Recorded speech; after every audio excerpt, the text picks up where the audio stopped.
आप देखें कि जो आइडेंटिटीज हैं, हम हमारी जो शख्सियत है, हमारी जो शनाख्त है, हमें वो चीज एक सोसाइटी ने, एक एनवायरनमेंट ने दी किस तरह से, वो इसने ये चीज हमारे अंदर इंस्टॉल कर दी है कि वुमेन जो हैं वो सेंसिटिव होती हैं। वो कोई बहुत हार्ड किस्म का काम नहीं कर सकती। जब कोई चीज वजन उठाने की बात की जाती है या कोई बहुत ही टफ टास्क की बात की जाती है, तो नॉर्मली ये अज्यूम किया जाता है कि ये टास्क मैन करेंगे। और अगर कोई बहुत इमोशनल चीज आ गई है, या इनफैक्ट अगर आपने किसी मर्द को रोते हुए देखा हो, तो लोग उसको देख के मजाक उड़ाते हैं, अरे मर्द रोते थोड़ी हैं। तो this is something that gender tell us, कि ये जो चीजें हैं ये हमें सोसाइटी ने दी हैं। women are sensitive, men don't weep. Okay, this is the reason why it is very much necessary that we study gender. Okay, अब मैं आपके कुछ क्वेश्चंस देख लूं। जी बिल्कुल, फरवा आप बिल्कुल ठीक कह रही हैं। Sex is biological, gender is social, based like nature versus nurture. Very good. Okay, next is it shapes, दूसरे हमें किस तरह से देख रहे हैं। हम definitely, man is a social animal. मैंने एक जगह पे तो नहीं, इंसान ऐसी जगह पे तो नहीं है ना, या वो एलियन तो है नहीं। उसने डेफिनेटली देखना है कि दूसरे लोग उसको परसीव किस तरह से कर रहे हैं। अगर दूसरे लोग परसीव किस तरह से करें, फॉर एग्जाम्पल एक लड़की की शादी होती है। अब ये जो चीजें मैं आपको एग्जाम्पल्स में बता रही हूँ ना, तो you must add this in your question paper, in your answer sheets. आपको ये चीजें मेंशन करनी है जब ये एग्जांपल्स आप ऐड करते हो, और इसके साथ साथ आप स्कॉलर्स का रेफरेंस देते हो, तो आपके बेहतरीन मार्क्स नहीं आएंगे। तो ऐसा हो नहीं सकता। अच्छा जी, तो हम ये देखते हैं कि डिफरेंट रोल्स हैं, उसकी वजह से हम कोई स्टेटस ऑक्युपाई करते हैं या नहीं। अब ये बात हो गई वो जो बुकिश है, जो किताबों में बातें हैं। इसके लिए जो इम्पोर्टेंट मैंने चीज है, okay, wait for a while. I think my laptop is getting stuck. Okay, no. For example, अब रोल क्या है? अगर एक मैन की बात की जाती है तो man are bread winner of family, whereas women rear kids. अब ये वो रोल्स हैं जो कि जेंडर की वजह से हमें असाइन किए गए हैं। जेंडर मतलब सोसाइटी के जो रोल्स हैं। अगर एक फॉर एग्जाम्पल, अगर एक औरत है और औरत बाहर जाकर काम कर रही है, और एक मर्द है वो घर में बैठा बच्चों को पाल रहा है, बच्चों को खिला रहा है, कपड़े धो रहा है, कपड़े इस्त्री कर रहा है, और अगर बाहर से कोई इंसान आता है, हम यही देख रहे हैं ना कि how other people are seeing us. तो अगर बाहर से कोई इंसान आकर देख रहा है, तो ये तो एक बहुत ही उसके लिए बड़ी नाकाबिले कबूल बात हो जाएगी ना, कि this is not something what the gender is, it is something against the societal norm. तो ये हम जब भी जेंडर की बात करते हैं, या जब भी हम बात करते हैं कि सोसाइटी की में हम रहते हुए कौन कौन सा किरदार बखूबी निभा रहे हैं, तो उसकी वजह से हमें जेंडर फिर पढ़ना पड़ता है। क्लियर? यहाँ तक बात समझ में आ रही है आप लोगों को? सो दैट में मूव फॉरवर्ड।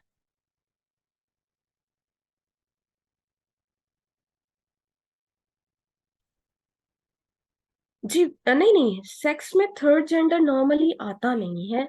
मेल और फीमेल ही होते हैं, इसीलिए तो थर्ड जेंडर जो है उसका नाम ही थर्ड जेंडर है।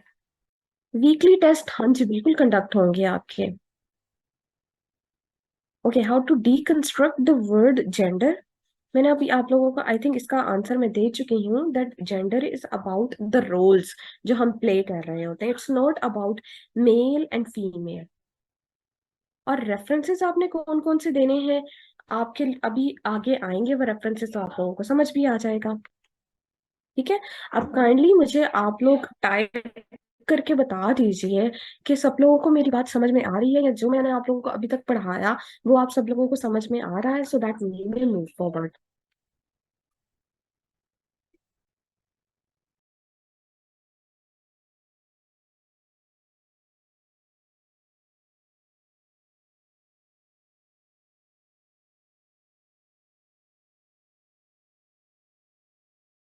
Okay, it enable us to learn the structure of patriarchy. Patriarchy क्या होती है?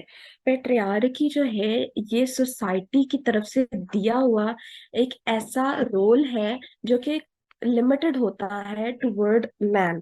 कि अगर हम पेट्रियार्की की बात करते हैं तो हम ये देखते हैं कि हुक्मरानी है मर्दों की किसी भी सोसाइटी के अंदर। जब भी हम कहते हैं ना कि ये एक पेट्रियार्कल सोसाइटी है, इसका मतलब ही ये होता है कि यहाँ पर मर्दों की हुक्मरानी है।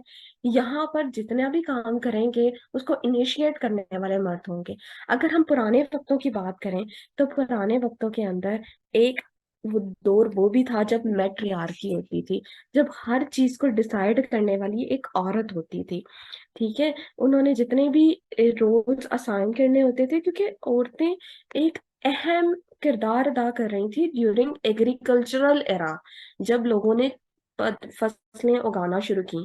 क्योंकि मर्द नॉर्मली जाते थे out of the city, out of town, in order to gain some, you can say, livelihood. तो फिर बाद में औरतों का काम ये होता था, यहाँ से एग्रीकल्चर की बुनियाद पड़ी कि वो ऑब्जर्व कर रही होती थी अपने बच्चों को पालने के साथ साथ। देवर ऑब्जर्व, वो देख रही थी होती थी कि आसपास कौन सी ऐसी चीजें हैं जो कि रोनमा हो रही हैं।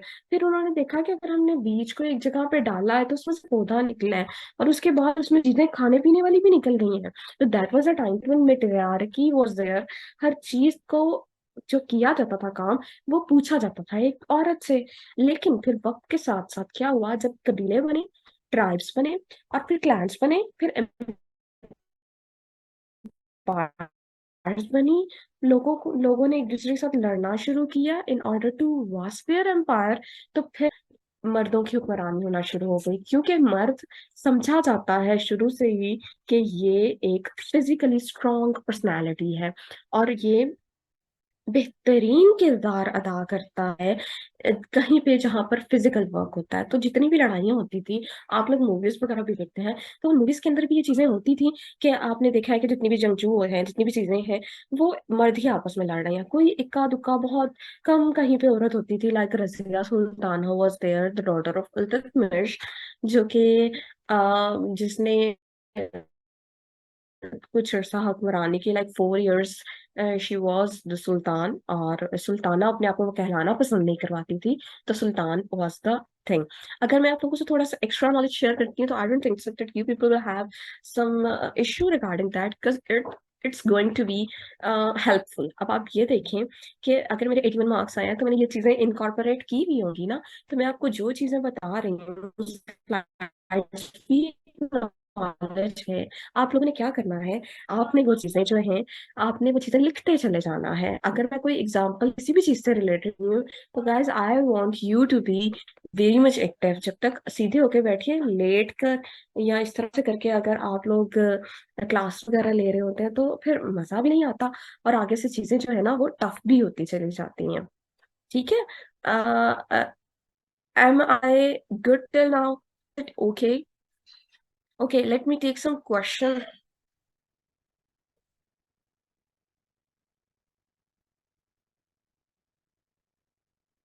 ओके, वीकली टेस्ट की बात जो है वो मैं आपको पेपर जो है वो बना कर दूंगी। आप लोगों ने वो अटेम्प्ट करना है, और मुझे उसकी पीडीएफ फॉर्म में करके उसको, लाइक पिक्चर देके, CamScanner is an application जिससे आप पिक्चर ले सकते हो, और वो पीडीएफ बना देती है, और वो पीडीएफ आप लोग मुझे सेंड करोगे, and I will literally check each and every, you can say कि मैं आप लोगों का सारे टेस्ट भी चेक करूंगी, उसमें पेपर टेक्निक भी आप लोगों से डिस्कस करूंगी। और मैं वो उसके लिए एक सेपरेट क्लास रख दूंगी, लाइक 40 to 45 मिनट, जिन्होंने पेपर अटेम्प्ट किया होगा मैं उसमें बताऊंगी कि यहाँ पर आपने ये चीज इस तरह से अटेम्प्ट करे तो वो ज्यादा मार्क्स गेनिंग होगा। ठीक है, तो ये आपका वे होगा वीकली टेस्ट टेस्ट कंडक्ट करने का।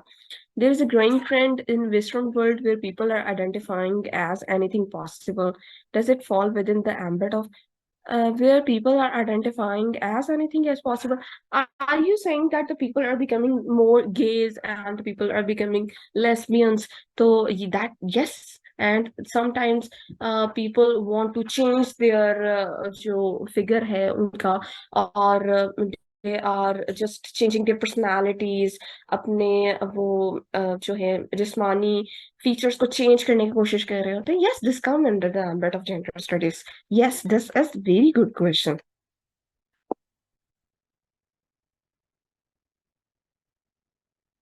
What was the difference of gender study strategy in both attempts? Yes.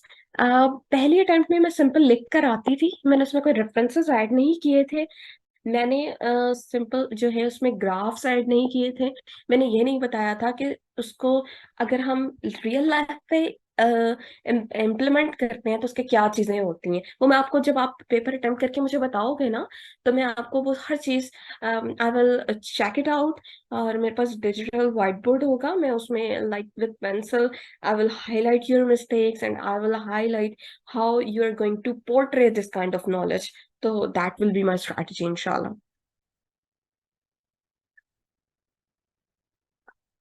Farzana, आपको क्यों कुछ समझ नहीं आ रहा?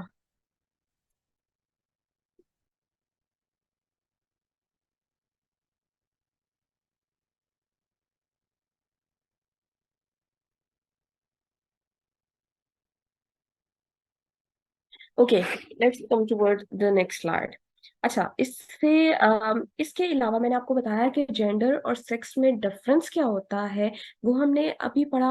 और मैंने ये देखा, आप लोगों को ये बताया कि इंडिविजुअल आइडेंटिटीज जो हैं वो किस तरह से बन रही होती हैं। हमने वो चीज भी जेंडर स्टडीज के अंदर पढ़ना है कि हम ये क्यों देखते हैं कि वुमेन हमेशा सेंसिटिव ही होती हैं। हम ये क्यों देखते हैं कि मैन वो रो नहीं सकता, आखिर ऐसे क्या बात है। फिर हम उसके ऊपर उसकी जो चीजें हैं उस पर सोशल इम्पैक्ट की बात करें। इसी तरह से अब ना सिर्फ हम अपनी बात करें, हम दूसरों की भी बात कर रहे हैं कि दूसरे लोग हमें किस तरह से देखते हैं। Like man are the bread winner of family. एक मर्द जो है वो हमेशा क्यों कमाएगा? ऐसा क्यों नहीं है कि औरत कमा सकती है और मर्द जो है वो बच्चे पाल सकता है? ऐसा क्यों नहीं है? क्यों सोसाइटी ने ये चीजें हमारे ऊपर इम्पोज की हैं? फिर ये सब चीजें जो हैं बेटा वो हो रही, उसके एक अहम पिलर है कि पेट्रियार्की होती है। और वो पेट्रियार्की की एक अहम खसूसियत है कि आपको बेसिस ऑफ पावर्स जो हैं वो हमेशा मर्द के पास होती हैं। आपने कहीं पे भी जाना हो, फॉर एग्जाम्पल अगर एक बहन ने बाहर जाना है अपने दोस्तों के साथ, तो हमेशा पहले भाई से पूछेगी। उसके इतने स्टेप्स आ जाते हैं। पहले उसने अपनी माँ से परमिशन लेनी है, फिर उसने अपने भाई से परमिशन लेनी है, और फिर उसके बाद उसने अपने बाप से परमिशन लेनी है। तो अल्टीमेटली रूल कौन कर रहा है? मर्द कर रहा है, पेट्रियार्की है। और इसके अलावा जब उसको पैसे चाहिए तो कमा के कौन घर में लेकर आता है?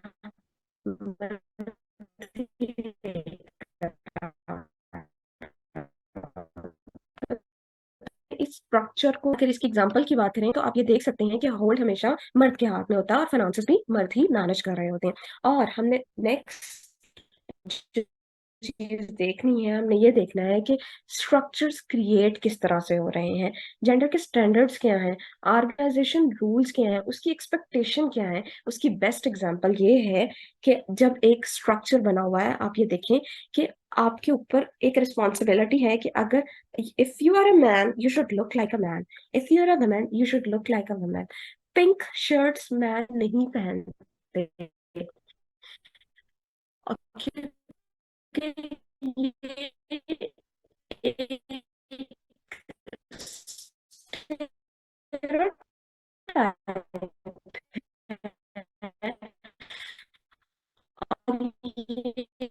ये एक एक नसीहत कर दिया देना चाहूंगी कि नर्सेस ज्यादातर औरतें बनती हैं क्योंकि वो समझा जाता है कि वो ना सिर्फ सेंसिटिव होती हैं, वो इमोशनल भी होती हैं, वो लोगों का एहसास भी कर रही होती हैं। ठीक है, नॉर्मली ये वाला मादा जरा मर्दों में कम पाया जाता है। ये चीज सोची जाती है, हालांकि ये ट्रू नहीं है। हमने इस सब चीजों को देखने के लिए डिफरेंट स्ट्रक्चर्स को देखना है, और उस स्ट्रक्चर में पेट्रियार्की एक इम्पॉर्टेंट एस्पेक्ट है। यहाँ तक जो हमने ये अभी तक स्लाइड पढ़ी है, ये समझ आ गया आप लोगों को?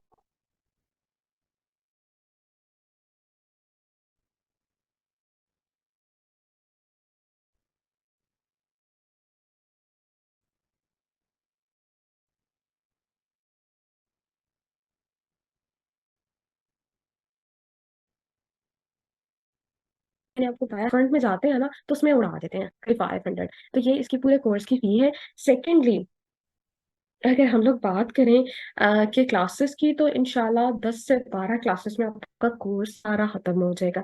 अभी मैं बहुत स्लोली इसलिए भी चल रही हूँ क्योंकि बहुत सारे ऐसे स्टूडेंट्स हैं जो कि सोशल बैकग्राउंड से नहीं है, जिनका सोशल साइंसेस का बैकग्राउंड नहीं है। उनके लिए चीजें समझना जरा मुश्किल होती हैं। Okay guys, let's move forward. Okay, अगर हम ये चीज देखें कि हिस्ट्री जेंडर स्टडीज को किस तरह से देखती आई है, हिस्ट्री में जेंडर को रोल्स किस तरह से मिले हैं, मेल और फीमेल को किस तरह से देखते चले आए हैं। तो सबसे पहले बहुत पुरानी, जैसे मैंने आपको बात की कि पहले मैट्रियार्की थी, फिर उसके बाद जो है वो पैट्रियार्की आई। तो बहुत ज्यादा स्ट्रिक्ट जेंडर रोल्स होते थे। और वो जेंडर रोल होते क्यों थे? क्योंकि हमारा नहीं, बहुत सारे रिलीजन्स ये चीज बता रहे होते थे, कल्चर्स बता रहे होते थे, इकोनॉमिक स्ट्रक्चर बता रहे होते थे। आपने देखा होगा कि लाइक क्रिश्चियन कल्चर के अंदर भी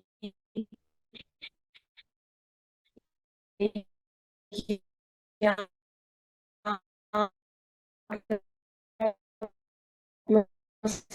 है, तो जैसे हमारा पूरा सोशल स्ट्रक्चर उस तरह से मेंटेन होता है। अगर हम बात करें कल्चर की, तो इंडो पाक जो हमारी हिस्ट्री है, जो सब कॉन्टिनेंट था, उसका कल्चर भी यही था कि मर्द और औरतें घर में बच्चों को संभाल रही होती थी। तो ये कल्चरल एस्पेक्ट्स भी होते हैं, लाइक रिलीजन भी होता है, कल्चर भी, तो इकोनॉमिक स्ट्रक्चर्स भी होते हैं। अच्छा, इकोनॉमिक स्ट्रक्चर्स क्या है? जैसे हमने बात की कि फाइनेंसेस ज्यादा जब मेल के पास ही होंगे, तो औरतें अपना किस तरह से रोल प्ले कर पाएंगी? उनके पास जब सोर्सेज ही नहीं होंगे और वो हमेशा मोहताज होंगी हर चीज के लिए मर्दों की, तो डेफिनेटली वो उस तरह से इकोनॉमिक डेवलपमेंट में भी कंट्रीब्यूट नहीं कर पाएंगी। उनको एजुकेशन के मौके भी नहीं मिलेंगे, और वो अगर एम्प्लॉयमेंट करना चाहेंगी उनको वो भी नहीं मिलेगी, और पॉलिटिकल स्फेयर के अंदर उनको कोई जगह नहीं मिलेगी। ना तो वो अपनी कोई से आकर कह सकती हैं अवाम को, ना ही आप ये देखें कि जितनी भी औरतें जब जब जिस जिस अरेना में आई हैं, कहीं पे एज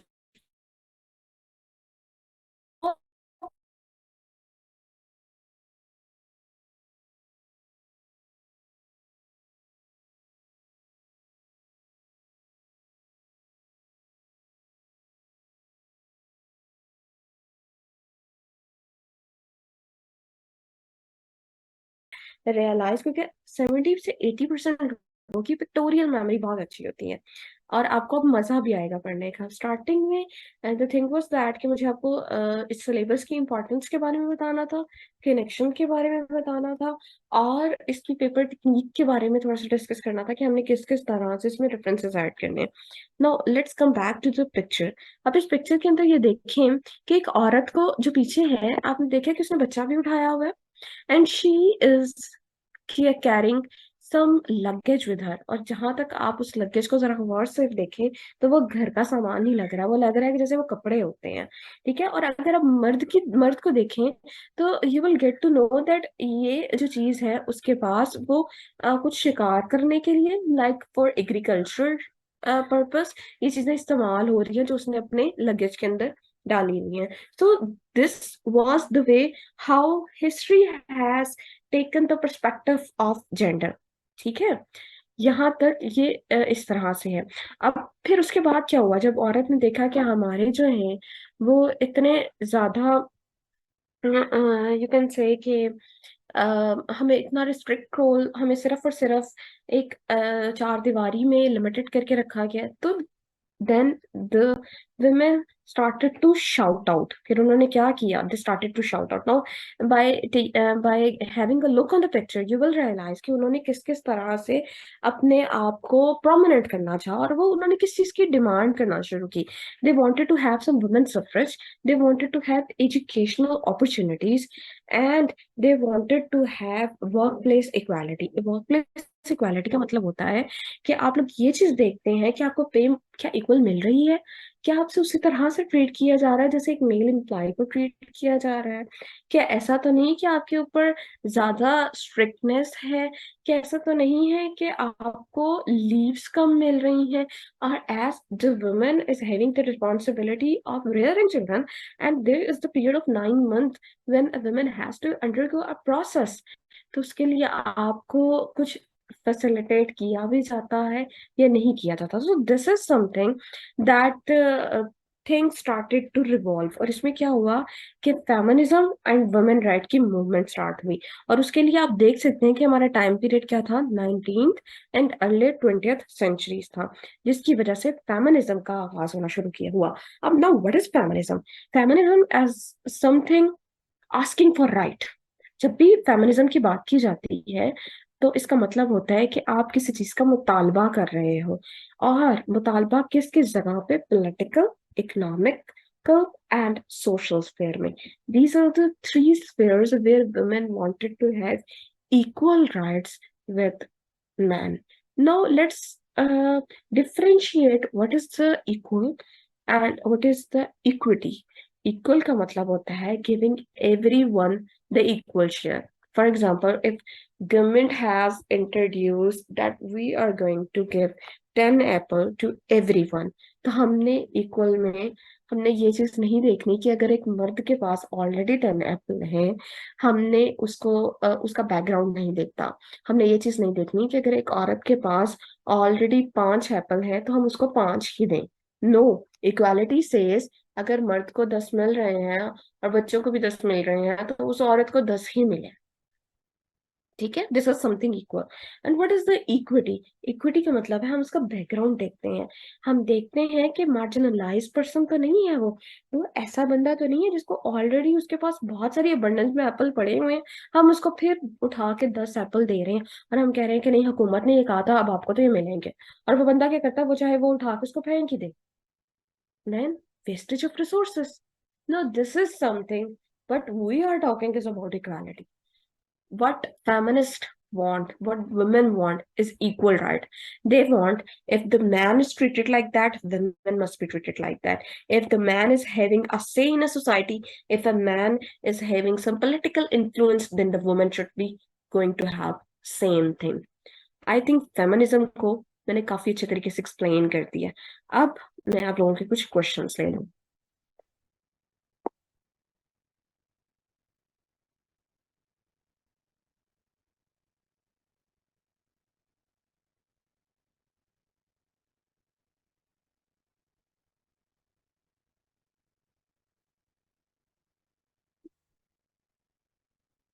ओके, इन स्लाइड्स के अलावा जो डिटेल नोट्स हैं, बट उनकी आपको जरूरत नहीं पड़ेगी, लेकिन फिर भी अगर आप लोगों को चाहिए तो मैंने 2-3 बुक से डिटेल नोट्स भी बनाए हुए हैं, आई विल प्रोवाइड यू। और सेक्स और जेंडर को डिफरेंस का, सेक्स जो है वो मेल और फीमेल को रिप्रेजेंट कर रहे होते हैं, whereas gender is also about male, female, transgenders, lesbians, gays, queer people, and cisgender, and all the other things.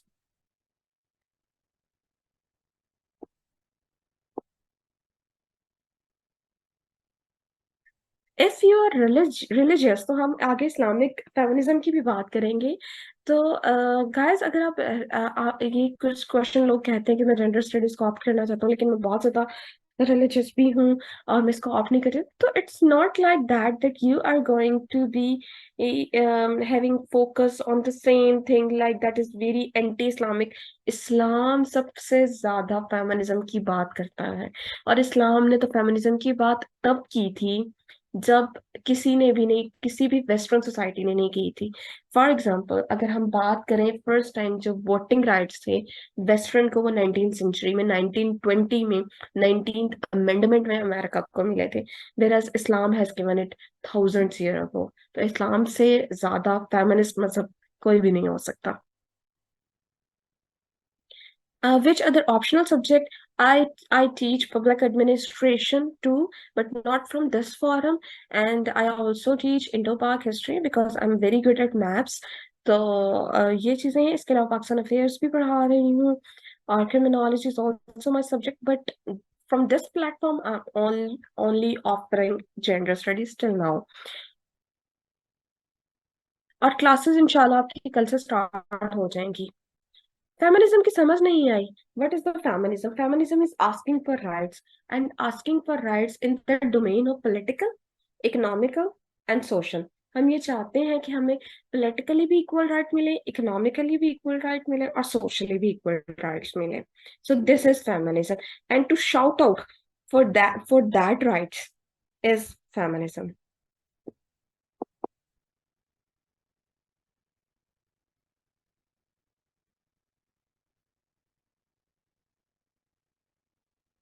Why all aspirants charges the fee in order to realize you people the worth that we have gone through. First, there are financial needs too, but secondly, everything that comes free, you people don't worth it. This is one of the answer that I normally give my students कि मैंने इसके लिए दिन रात मेहनत की है और मैं अगर आपको फ्री में दे दूंगी तो you people are not going to realise. आपको कोई बहुत कीमती चीज भी फ्री में मिलती है ना, तो 1 से 2 दिन हम उसको जो है वो रख तो लेते हैं, लेकिन उसके बाद हम उसको सड़क पे फेंक देते हैं. सो this is the answer of your question.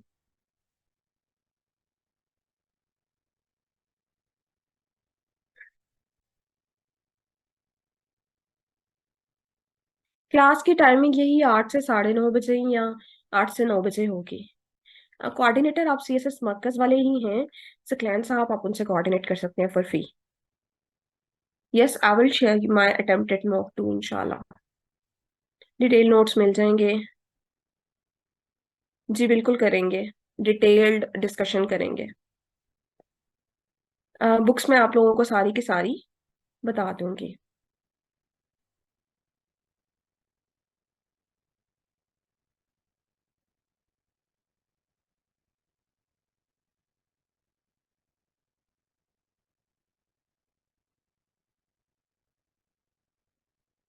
Public policy notes. Sabir Islam, you can coordinate me after class. I can give you some help. You can have my number from Saklan.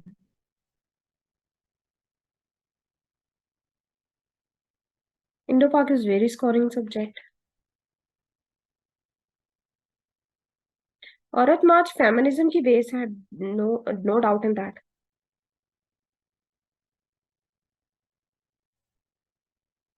No, Indo-Pak is not very lengthy and difficult. It's 90% or 80% syllabus is similar to Pakistan affair.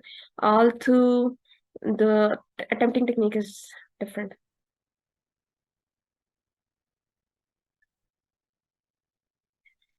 Okay अब मुझे सिर्फ और सिर्फ इन questions के अलावा मुझे ये बताएं कि जितना मैंने आप लोगों को पढ़ाया है अभी तक, उसकी आप लोगों को समझ लगी है, और जो मेरा टेक्निक है पढ़ाने की वो समझ लगी है आपको.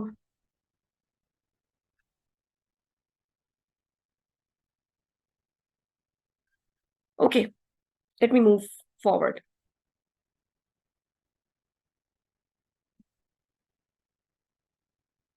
Okay, next is historical context. हमने जैसे पीछे बात की कि ट्रेडिशनल रोल्स हैं, फिर उसके बाद क्या हुआ, हिस्ट्री में चीजें चेंज होना शुरू की हुई और वुमेन ने अपने राइट्स के बारे में डिमांड करना शुरू कर दिया. और जब वुमेन ने अपने राइट के बारे में डिमांड करना शुरू किया, 19th सेंचुरी में उनको, 19th एंड 20th सेंचुरी में उनको उनके राइट्स भी मिल गए. उनको वोटिंग राइट्स मिल गए और फिर वोट करने के बाद वो पॉलिटिकली रिप्रेजेंट होना भी शुरू हो गई थी. इन 19th amendment that was amended in the constitution of America, and then the things goes on.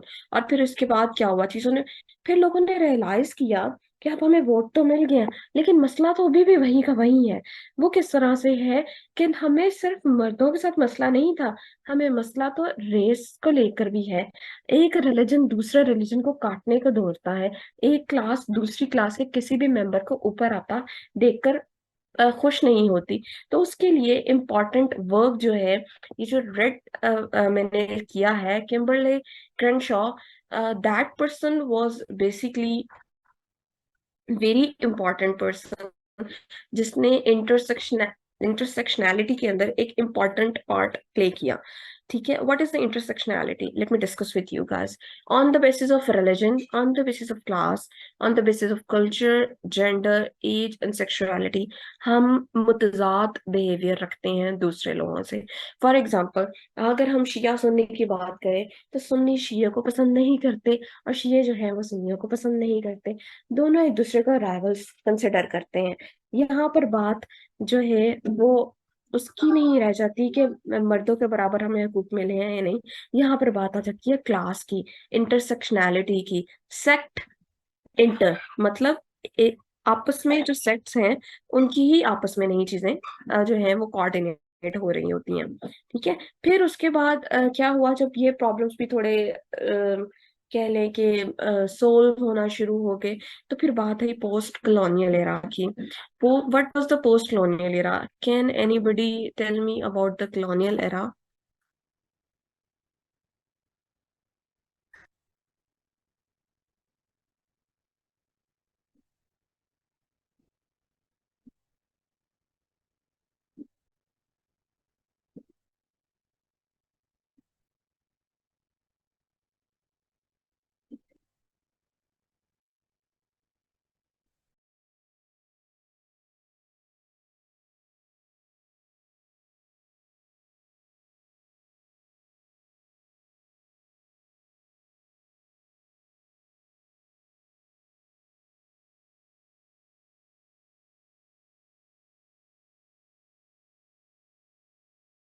अच्छा, जब हम पोस्ट कॉलोनियल एरा की बात करते हैं तो उसमें नॉर्मली वो एरा आ जाता है जब ब्रिटिशर्स ने उन कंट्रीज को आजाद कर दिया था। जब बस kindly hold it down for 1 second. आप लोगों को मेरे पीछे से आवाजें तो नहीं आ रही? यू, या एवरीथिंग इज फाइन?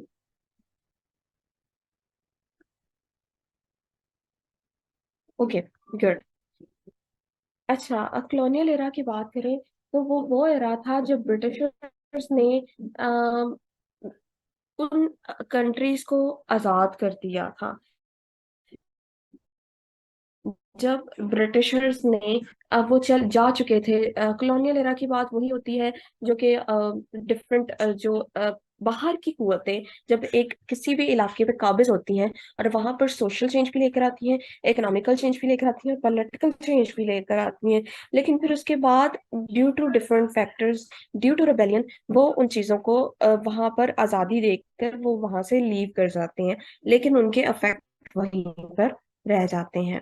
तो पोस्ट कॉलोनियल एरा ये वही एरा है जहां 1947 में हमने आजादी हासिल की और उससे बाद से अब तक that is the post colonial era. अब इस एरा के अंदर डिफरेंट चीजें किस तरह से रोनमा होना शुरू हुई और यहाँ पर क्या क्या प्रॉब्लम्स क्रिएट हुई, हमने वो चीजें भी जेंडर स्टडीज के अंदर डिस्कस करनी है। अब यहाँ पर इस पिक्चर को अगर आप थोड़ा गौर से देखें तो आपको अंदाजा होगा that women here is busy in some home chores, and women on the left is busy in some cooking something, and the kids are playing with women। आप ये देख रहे हैं कि वो उनके साथ ही साथ बच्चे काम वहां पर खेल रहे हैं।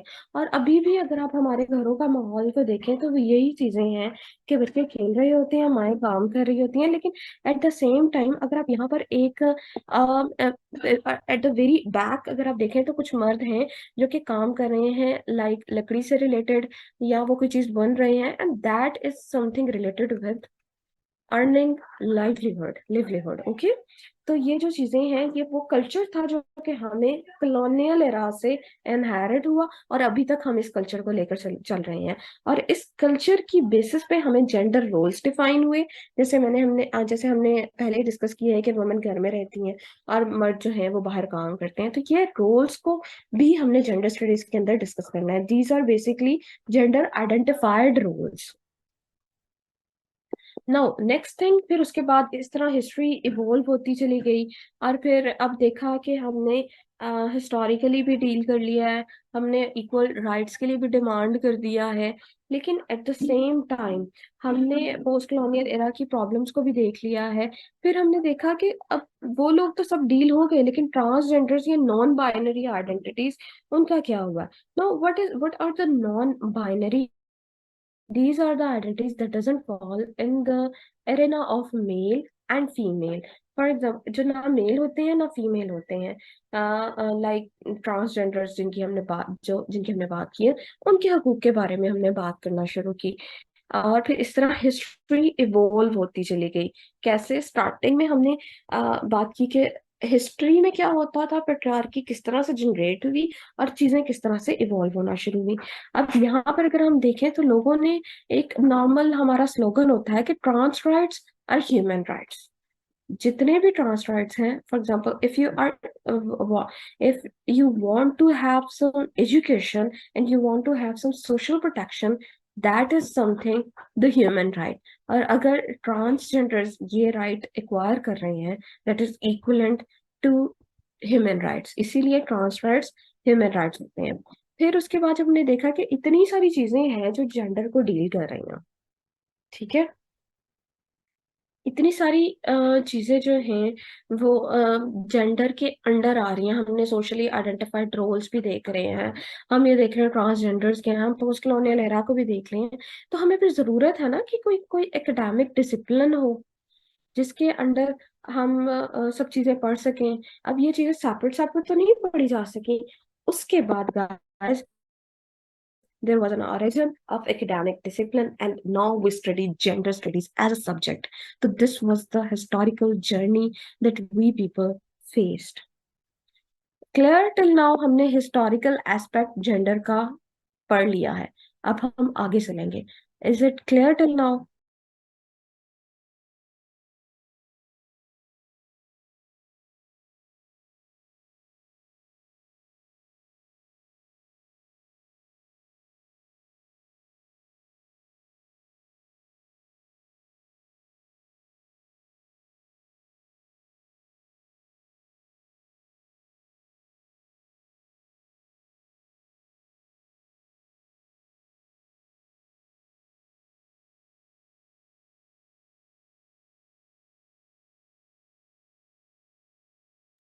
Okay, guys, I got a question from a person who said that uh, we got trapped in wrong body. What does it mean?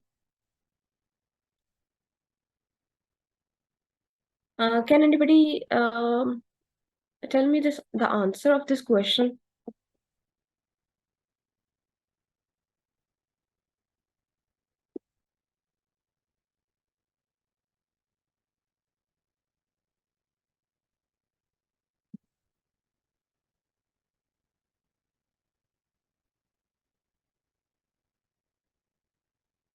Myra, can you please tell?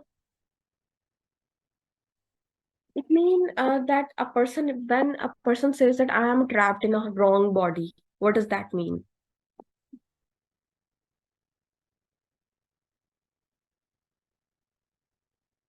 आप लोगों को आवाज मेरी क्लियर आ रही है?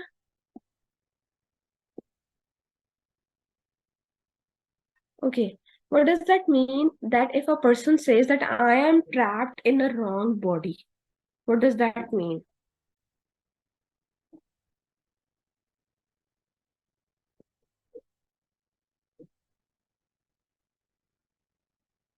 No, that is not transgender.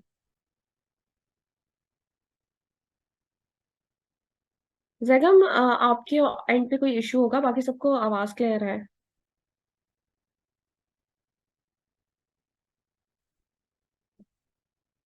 I've already explained it, Myra. Okay, let मी, आप लोग जो है वो थोड़ा सा इस चीज को थोड़ा सा चेंज कर दिया आप लोगों ने। अच्छा, आप लोगों ने कभी देखा है कि there are some people who underwent the surgery and they wanted to change their sex? A man says that that person want to look and behave like a woman, it means that a person is trapped in a wrong body.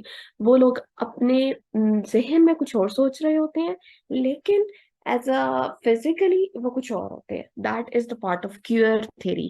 Queer theory हम लोग पढ़ेंगे, जिसमें एक interesting चीज मैं आप लोगों को बताती चली जाऊं कि एक इंसान, इट्स ओके अगर एक इंसान सुबह के टाइम जो है वो एक मर्द दिखना चाहता है, एंड रात के टाइम अगर वही इंसान एक औरत दिखना चाहता है।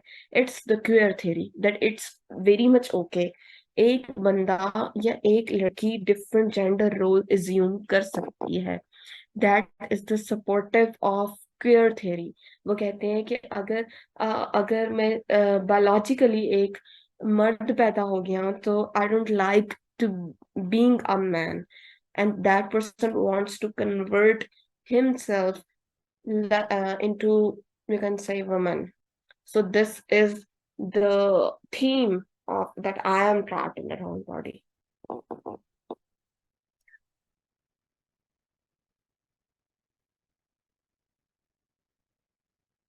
Clear? Okay.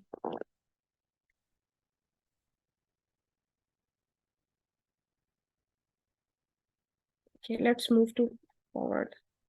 ओके, अगर हम बात करें एकेडमिक डिसिप्लिन की, जैसे हमने पीछे देखा कि अब जब इतने सारे रोल एज्यूम हो गए तो हमें कोई ऐसा सब्जेक्ट चाहिए था जिसमें हम प्रॉपरली जेंडर को पढ़ सके, उसमें रोल्स को पढ़ सकें। उसके अलावा जेंडर में जो डिफरेंट लोग हैं, ट्रांसजेंडर, लेस्बियन, गेज, उनके राइट्स के बारे में पढ़ सके, तो हमें एक डिसिप्लिन चाहिए था। The very first academic discipline was introduced by Mary Wollstonecraft's book, and that book was a vindication of the right of women. And that book represents that there are the structure in the political and moral subjects that we are going to face in our society. And she was the first lady who introduced this. और इसके अलावा जो first higher education introduce हुई थी gender को लेकर, that was in 1973। Now across US and Europe you can see everywhere gender study is taken as a subject, and even in CSS as a subject. ये बेटा, अगर आपने जो मुझसे बात कर रहे थे रेफरेंसेस की, जब हम एकेडमिक डिसिप्लिन की बात करेंगे तो we will quote this reference of Mary Wollstonecraft, जिसमें उसने ये किताब लिखी थी, vindication of the rights of women. We can quote it out. अगर हम पाकिस्तान के अंदर जेंडर स्टडी की बात करें तो कुछ स्टेटस है जो कि पाकिस्तान के अंदर इवॉल्व होना शुरू हुआ। सबसे पहले जब हमने आज़ादी हासिल की, उसके बहुत अरसा के बाद centre of excellence for women studies introduce हुआ, जो कि यूनिवर्सिटी ऑफ कराची के अंदर इंट्रोड्यूस हुआ। अच्छा गाइज, आप लोगों में एक आमना है जिन्होंने जिनकी तरफ से काफी ज्यादा लाइंस ड्रॉ होती चली जा रही हैं। I don't know how to remove them, but please don't make it a mess. That's my very humble request. Okay, सबसे पहले जो है वो सेंटर ऑफ एक्सीलेंस के नाम से जो है यूनिवर्सिटी ऑफ कराची में ये डिसिप्लिन इंट्रोड्यूस हुआ, जो कि पायनर इंस्टीट्यूट था पाकिस्तान के अंदर वुमेन स्टडीज के हवाले से। और ये 1989 में स्टैब्लिश हुआ, और इसको स्टैब्लिश करने वाली जो मिनिस्ट्री थी, that was the ministry of women development in Pakistan. और सबसे पहले डेफिनेटली जब कोई ना कोई सब्जेक्ट इंट्रोड्यूस होता है तो उसकी कोई ना कोई डिग्री भी तो आएगी ना। तो पहली एमए के जो वुमेन स्टडीज के अंदर इंट्रोड्यूस हुआ, दैट वाज स्टार्टेड इन 1996।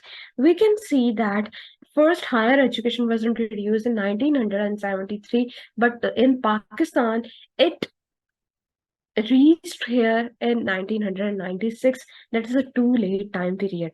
फिर उसके बाद 2002 में एक सेंटर इनिशिएट हुआ जिसमें एमफिल और पीएचडी के प्रोग्राम करवाना शुरू कर दिए गए। अगर आप इसको लिखेंगे तो आप, I want you people to, अब वो इस टाइम मेरे पास डिजिटल व्हाइट बोर्ड नहीं है, वरना मैं आपको उस पर ड्रॉ करके बताती कि आपने एक टाइमलाइन बनानी है जिसमें आपने बताना है कि 1989 में मिनिस्ट्री ऑफ वुमेन डेवलपमेंट में जो है वो centre of excellence for women studies introduce करवाया। फिर उसके बाद जो है वो फर्स्ट एमए इंट्रोड्यूस करवाया गया। एमए के बाद जो सेकंड डिग्री होती है, that is the MPhil, and then that is PhD. फिर फर्स्ट जो फर्स्ट ईयर ऑनर्स लेवल पे जो प्रोग्राम इंट्रोड्यूस करवा के आया, that was in 2004। So that is a timeline जो कि पाकिस्तान में, अब ये वो डाटा है जो कि मैंने डिफरेंट किताबों से इकट्ठा करके आप लोगों के लिए एक सीक्वेंस में बनाया है।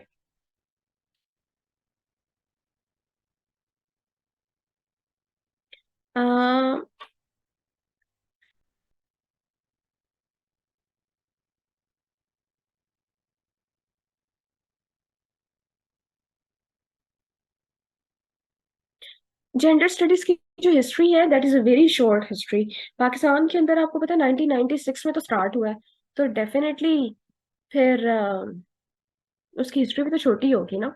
तो जेंडर स्टडीज की हिस्ट्री बहुत छोटी है, लेकिन ऑल ओवर द वर्ल्ड की भी तो बात करेंगे ना हम लोग। अगर ऑल ओवर वर्ल्ड की बात करें तो इसकी हिस्ट्री फिर थोड़ी सी लंबी है, और वो हम टाइमलाइन के साथ पढ़ेंगे। अभी मेरे पास कुछ ऑक्सिलरी जो चीजें हैं, लाइक डिजिटल वाइट बोर्ड, वो मेरे पास थोड़ा मिसिंग है। तो वो होगा तो you people are going to enjoy lot, because I am the person who always go with graphs and with maps, तो आप लोगों को बहुत मजा आएगा उसका पढ़ने में। नॉर्मली जो है, this is my first online session that I am taking with you guys. मैं नॉर्मली ऑन कैंपस पढ़ाती होती हूँ, तो people enjoy a lot in my class, लेकिन I think people are getting some kind of bore, क्योंकि ये थोड़ी सी history में हम बात चली गई है, इसको हम आगे लेके जाते हैं ताकि आप लोगों को प्रॉब्लम ना हो। ओके, फिर उसके बाद क्या हुआ, इसको जरा फास्ट फॉरवर्ड करते हैं। फिर जनवरी 2007 में बीएस ऑनर का 4 ईयर प्रोग्राम लॉन्च हुआ। 2010 में इवनिंग प्रोग्राम भी लॉन्च हो गया। फिर इनोवेटिव कोर्सेज भी थे और सेमिनार्स थे, जिसमें रिसर्च कंडक्ट हुई, टेक्निकल ट्रेनिंग प्रोवाइड की गई, support group like different NGOs और डिफरेंट जो सोशल प्रोग्राम अरेंज करवा रहे होते हैं लोग, उन्होंने आकर सपोर्ट प्रोवाइड की, and the thing started to evolve. 2002 में एमफिल और पीएचडी प्रोग्राम, फिर एक जर्नल भी प्रोड्यूस होना शुरू हो गया था। फिर इसी तरह से हम अगर डिफरेंट यूनिवर्सिटीज की कंट्रीब्यूशन देखते हैं, तो सबसे ज्यादा important contribution university of Jamshoro की है, जो कि 1994 में इंट्रोड्यूस करवाई गई थी। और फिर उसके बाद इलामा इकबाल ओपन यूनिवर्सिटी में भी इसके कुछ कोर्सेज हैं, आप जाकर देख भी सकते हैं। Fatima Jinnah, that is FJWU, that is a Fatima Jinnah women university, that is in the university that is in the Balochistan. And काजम यूनिवर्सिटी है, लाम्स है, नास्ट है, ये सारी जगह पे इनके प्रोग्राम चल रहे हैं। लेकिन इसका कुछ क्रिटिसिज्म भी है। अगर आप ये देखें कि आपने कोर्स तो इंट्रोड्यूस करवा दिया, लेकिन पाकिस्तान की सोसाइटी के हवाले से वहां पर डाटा ही अवेलेबल नहीं है, आपको पता ही नहीं है। आपकी बहुत सारी रिपोर्ट्स अब आकर आम होती हैं, लाइक अभी रिसेंटली एक जज की बीवी ने बहुत ज्यादा एक छोटे बच्चे को मारा था, और जो कि बड़ी कंडीशन उस बच्ची की खराब थी। या केसेस काफी ज्यादा अब इन होना शुरू हुए due to innovation and due to social media presence, जिसकी वजह से ये चीजें आम होना शुरू हुई है। लेकिन अभी किताब के अंदर अगर डिफरेंट, आपको पता है कि जब रिसर्च की जाती है तो डिफरेंट प्रोजेक्ट पकड़े जाते हैं, और वो प्रोजेक्ट जो है डिफरेंट कम्युनिटीज के ऊपर अप्लाई किए जा रहे होते हैं। अब जो प्रोजेक्ट्स उन कम्युनिटीज के ऊपर जब अप्लाई किए जा रहे हैं, तो उनकी कोई ना कोई रिपोर्ट भी बनेगी, और उस रिपोर्ट के बाद गवर्नमेंट उसके ऊपर डिसीजंस लेती है। लेकिन ये सब चीजें पाकिस्तान के अंदर मिसिंग है, ये इसका क्रिटिसिज्म है जो कि हमने देखना है। फिर आप ये देखें कि हमें इस्लामिक फेमिनिज्म को ऐड करने की जरूरत है। बहुत सारे इस्लाम के जो एस्पेक्ट हैं, लोग अपने तरीके से उनको बता देते हैं। लोग ये चीज नहीं देखते हैं कि आप ये कह लें कि इस्लाम वुमेन के कौन कौन से राइट्स देता है।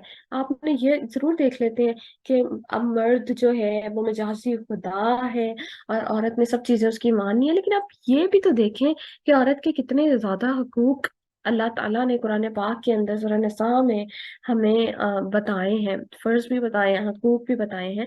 तो हमें बहुत ज्यादा जरूरत है कि हम इस्लामिक फेमिनिज्म को ऐड करने की पूरी कोशिश करें। फिर एमए प्रोग्राम जो है वो भी स्टार्ट किया गया पीयू के अंदर, लेकिन उसमें लोकल कॉन्टेक्स्ट ही कोई नहीं है। जैसे मैंने आपको बात की, अगर सिंध में प्रोजेक्ट लॉन्च किया जाता है तो वहाँ पे बहुत सारे ऐसे केसेस मिलते हैं जहाँ पर वुमेन को उनकी क्वालिफिकेशन के लिहाज से और पॉलिटिकल रिप्रेजेंटेशन के लिहाज से कोई स्पेस नहीं मिलती। अगर हम एकेडेमिया की बात करें तो आप ये देखिए कि लिंक मिसिंग है एकेडमिक फेमिनिज्म का और वुमेन मूवमेंट का, जितनी भी वुमेन मूवमेंट है, लाइक औरत मार्च, जो कि एक बहुत ज्यादा जिसके ऊपर क्रिटिसिज्म किया जाता है, और उसका स्लोगन है कि मेरा जिस्म मेरी मर्जी, उसका मतलब ही यही है कि if I am given the body, then it is my right to operate, and it is my right to protect that body. अब ये तो मेरी चॉइस है ना, कि कुछ लोग बुर्का डाल के रखते हैं, कुछ लोग सिंपल हिजाब कर लेते हैं, कुछ लोग सिर्फ दुपट्टा लेना पसंद करते हैं। तो ये चीजें, ये हम, ये मेरी चॉइस है, that is my choice. And that the thing, जो कि हमें इस्लाम के सर्कल के अंदर रहकर, जैसे मैंने आपको बताया, जब तक आप इस्लामिक फेमिनिज्म में इंट्रोड्यूस नहीं करवाओगे, तब तक आपको पता ही नहीं चलेगा कि रियल एसेंस जो फेमिनिज्म की है, उसको एक इस्लामिक टच नहीं मिलेगा। तो आपको कभी भी वो चीज सोसाइटी के अंदर आप प्रॉपर तरीके से इम्प्लीमेंट ही नहीं कर पाओगे। अब जितनी भी वुमेन मूवमेंट है, वो ज्यादातर आपको पता है एनजीओज वगैरह करती हैं, लेकिन एनजीओज भी ज्यादा काम नहीं कर पाती क्योंकि उनके पास फंड्स ही नहीं होते। और जो आजकल पाकिस्तान के हालात हैं, उनको वो फंड्स प्रोवाइड ही नहीं किए जाते, जिसकी वजह से वो एकेडेमिया के अंदर भी कोई कंट्रीब्यूशन नहीं कर पाती। अब आप देखें कि कोई बंदा एकेडमिक जो है वो डिग्री ले लेता है जेंडर स्टडीज में, क्या मार्केट में उसकी जॉब्स हैं? देयर आर नो जॉब्स, कोई जॉब्स ही नहीं है उसमें। ठीक है, तो that is the criticism that is on the status of genders on Pakistan, in Pakistan. Okay, let me take some question. Yes, Sindh university जाम शुरू।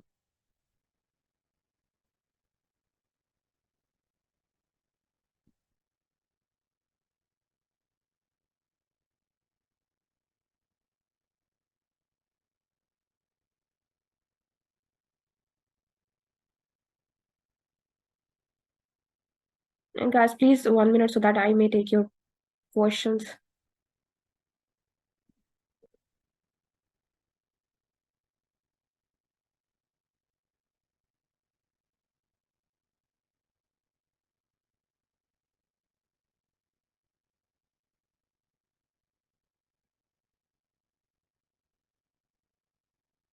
इस्लाम में पर्दा फर्ज है, नो डाउट इन दैट, लेकिन इस्लाम में औरतों के हकूक भी तो बहुत ज्यादा है। क्या रियासत मदीना की बात नहीं की गई? अगर रियासत मदीना होगी, तो वुमेन को इतने स्ट्रिक्ट पर्दा करने की जरूरत इतनी ज्यादा पेश, मेरा नहीं ख्याल कि उसको उस तरह से होगा। लेकिन नो डाउट जो हमारा फेस का है, और इसके अलावा जो चीजें हैं, that is the topic of Islamic feminism. इसीलिए तो मैंने बात की है कि इस्लामिक फेमिनिज्म को जब हम इंट्रोड्यूस ही नहीं करवाएंगे, आपको किसने कहा है कि फेमिनिज्म का मतलब ये है कि आप पर्दा ही ना करो, आप स्लीवलेस पहन कर चले जाओ? This is not the feminism. The feminism is asking for the rights, and the rights in the political, economic and social domains.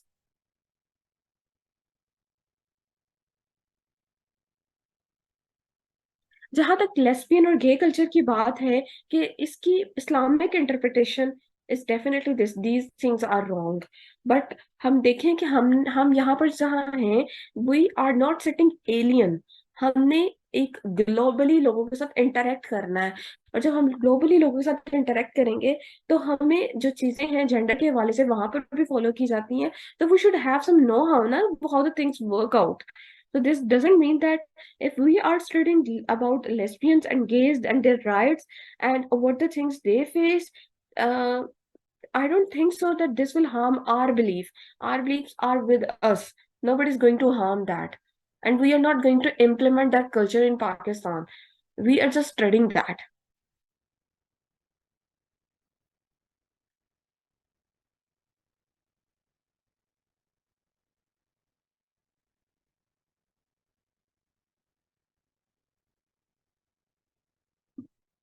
Any other question, guys?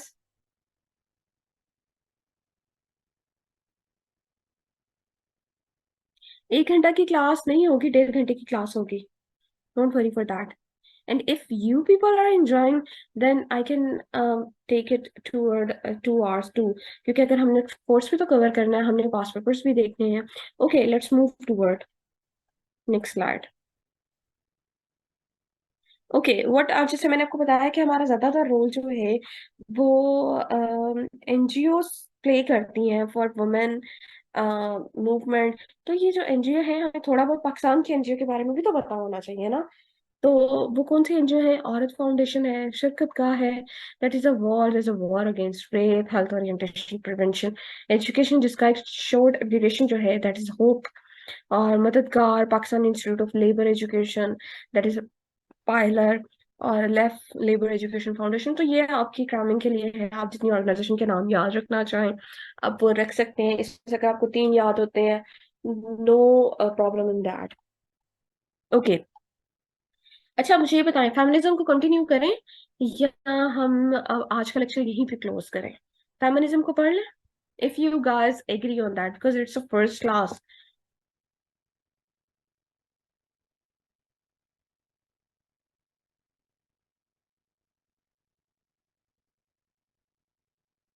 अच्छा, आप लोगों के जितने क्वेश्चंस है ना, like this is anti Islamic, Islamic feminism को हम जब तक नहीं लेकर आएंगे, जब तक चीजें इम्प्रूव हो ही नहीं सकती, तो हमें बेहतर है हम इस्लामिक को भी लेकर आए।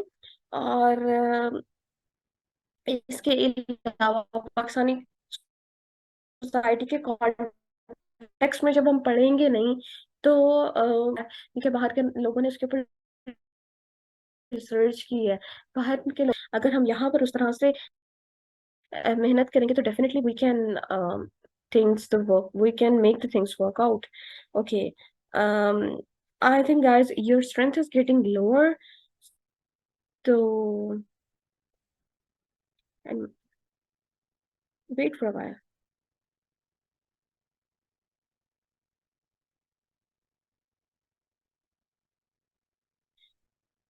Yes, the strengths are getting is getting lower. तो मैं आई थिंक आप लोगों को सिर्फ ये फेमिनिज्म का पढ़ाऊंगी और फिर उसके बाद हम बस करेंगे, ठीक है?